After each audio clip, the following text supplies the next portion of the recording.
Today we have the great pleasure of sharing our 15 minutes with Dr. Hitesh Peshavariya. Can you tell us today then, what's the problem you're trying to solve today? So as you know that we all breathe oxygen, right? And this oxygen generally clean from the body as a water. But sometimes this oxygen is partially reduced and it generates the oxidative stress or free radical.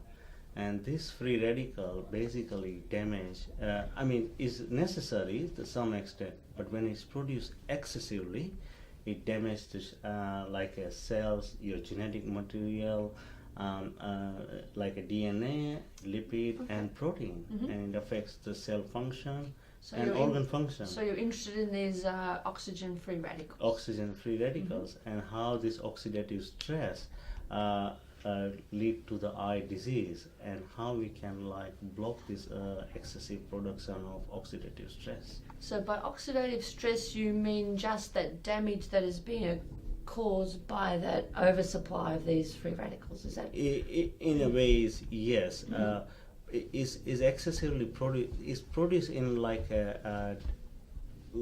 at normal level, but when the disease happen, it produced continuously. And for example, in a particular environment, constantly exposed to, for example, UV light, radiation, chemicals, toxin, microbes, etc. And that triggers the oxidant signaling or oxidative stress in the eye and lead to acute disease like a cataract or uveitis. Right. So then how are you approaching then addressing this problem? So there are various source of oxygen radical generation in the body. Like for example, some enzyme called xanthine oxidase or nitric oxide synthase, or recently found the enzyme called NADPH oxidase. Now interestingly, this enzyme actually found in our white blood cells, and its main function to produce the oxidant to kill the pathogens. So it's actually beneficial. But under the disease condition, what happened? This enzyme excessively produce oxidant, and virtually these free radicals.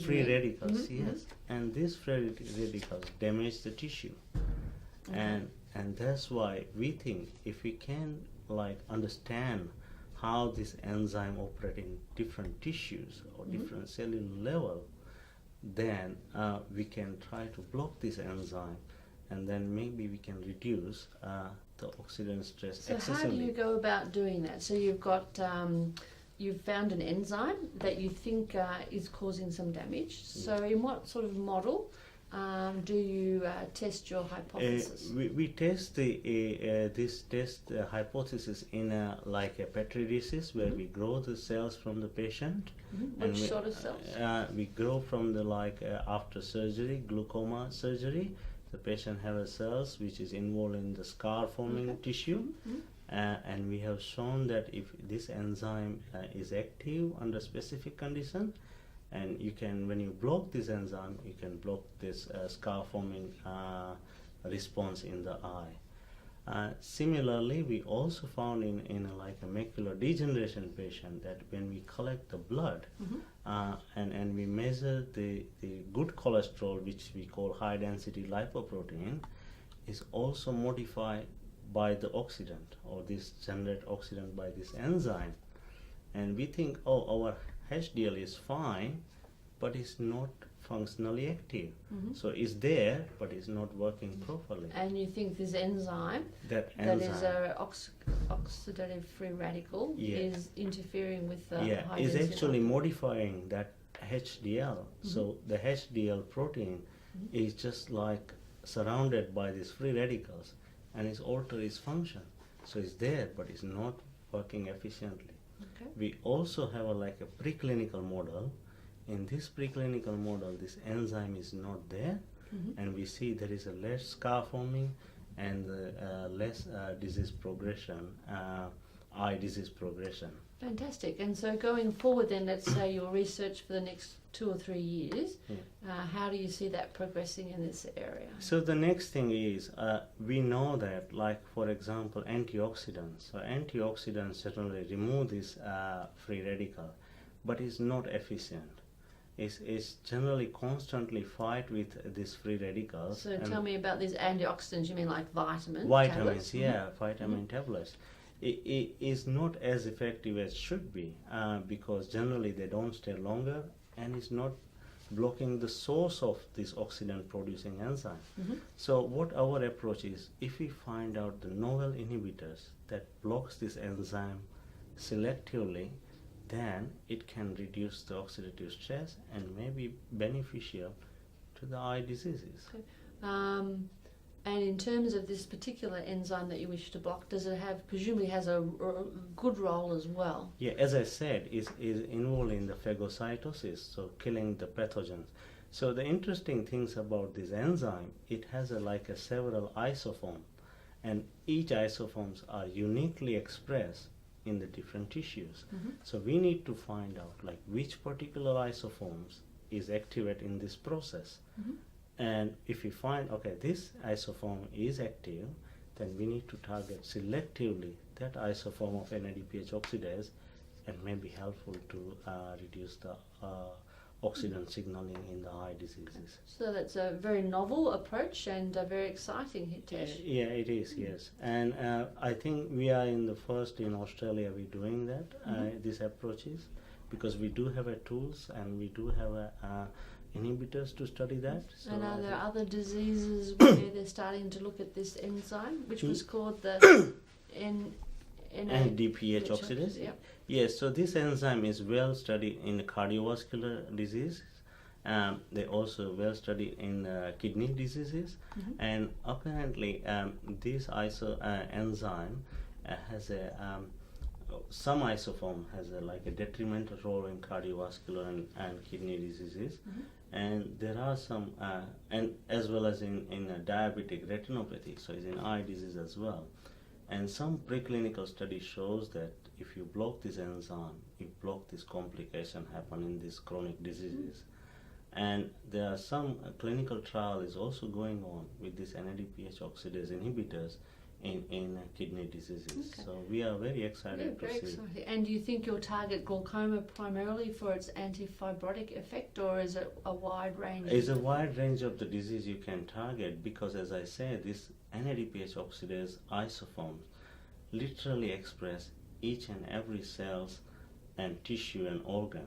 We just need to understand how it dysregulated under disease condition, and if we know that, we can selectively block this enzyme, and hopefully we can reduce the oxidative stress in our And disease. just finally then, Hitesh, do you think will be a genetic predisposition to these different isoforms, or different concentrations of the different isoforms? It's not been studied well so far, but there is one disease is called chronic glomerular disease. In that disease, the NADPH oxidase mutation takes place, and those patients are susceptible to infection. So it is important to see that what happened in the eye condition of these patients. Yeah, and of course there are actually very rare kidney diseases that have manifestations in the eye that look very much like macular degeneration. So very interesting that you may have a common link between a kidney and an eye disease. Yeah, that's true, and it's possible. But as I come from the cardiovascular background, I see very similarity between cardiovascular diseases and AMD. For example, the dysregulation of the lipid metabolism.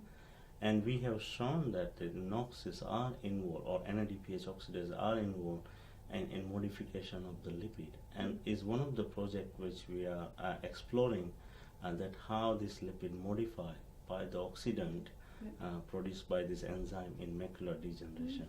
Hitesh, you know that we both have a great interest in age-related macular degeneration and that role of lipids, and you just mentioned before that high-density lipoproteins have some role to play in this oxidative story. Perhaps you could just finally just articulate your hypothesis as what you think the role of these high-density lipoproteins in AMD is? Yeah.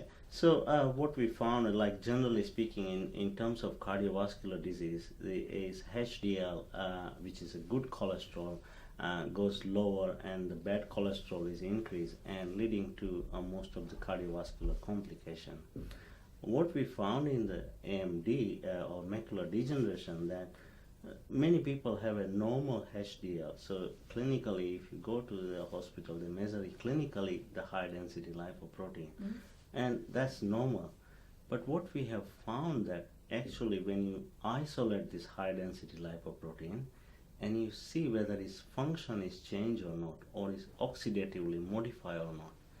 And interestingly, this HDL is there, but is not functional and is oxidatively modified. Okay. So what we believe is that the oxidative modified HDL is no more functional. It's there, but it's not doing what it's supposed to do. Right. So and that's why it's very important to understand that, like how this is that HDL, dysfunctional HDL, contribute to development of AMD. So if you just look and measure the number, it's the same, but it actually may not work. May not do work. Its job Functionally, well. it's not. And presumably it has a role in taking lipid out of tissue. So HDL basically takes the cholesterol out of the tissue and bring back to the liver, and that's the normal function. Generally speaking, that's what the normal function is. And what we found that if in preclinical model, if you infuse a good cholesterol or HDL, and it's actually reverse some of the symptoms which develops during the macular degeneration. Some of the signs, like the thickness of that membrane, Brooks membrane, which thickness of the Brooks membrane seems to be full of lipid as you get older, and particularly in AMD, that's clearly a very crucial problem in AMD. And that's reversed by the good cholesterol. So we believe that HDL plays a very important role, or functional, I must say that functional HDL play a very important role. That was a very important lesson, not just to measure something, but to actually look at its function. All right, fantastic. Well, Hitesh, thank you for sharing what your passions are and what you're doing at the moment in Sierra. Thank you.